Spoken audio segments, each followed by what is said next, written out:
আগামী 10 বছরে ইংল্যান্ডে জন্ম নেওয়া প্রতিটি শিশুর পূর্ণ ডিএনএ সিকোয়েন্স করা হবে। রোগ প্রতিরোধে যুগান্তকারী উদ্যোগ নিতে চলেছে যুক্তরাজ্যের স্বাস্থ্যসেবা প্রতিষ্ঠান NHS।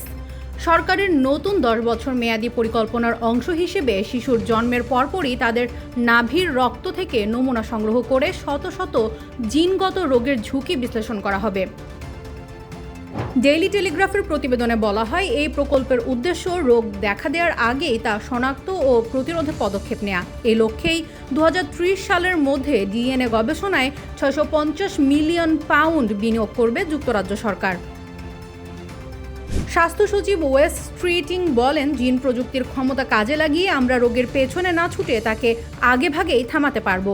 এটি স্বাস্থ্যসেবায় এক নতুন যুগের সূচনা করবে। প্রথম ধাপে যেসব জিনগত রোগে ছোটবেলাতেই উপসর্গ দেখা দেয় এবং যার কার্যকর চিকিৎসা রয়েছে, সে সবই মূলত এই স্ক্রিনিংয়ের আওতায় আসবে।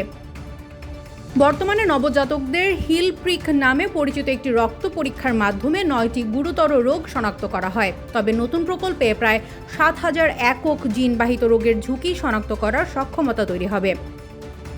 সরকারি ঘোষণায় বলা হয়, জেনোমিক্স ও কৃত্রিম বুদ্ধিমত্তার সাহায্যে রোগ শনাক্তকরণ ও প্রতিরোধে বিপ্লব ঘটানো হবে, যা রোগের আগাম সতর্ক বার্তা দেবে। এ প্রকল্পের অন্য লক্ষ্য বিশ্বের বৃহত্তম ডিএনএ ডেটাবেস তৈরি করা, যেখানে 2030 সালের মধ্যে 5 লাখ মানুষের জিন তথ্য সংরক্ষণের পরিকল্পনা রয়েছে।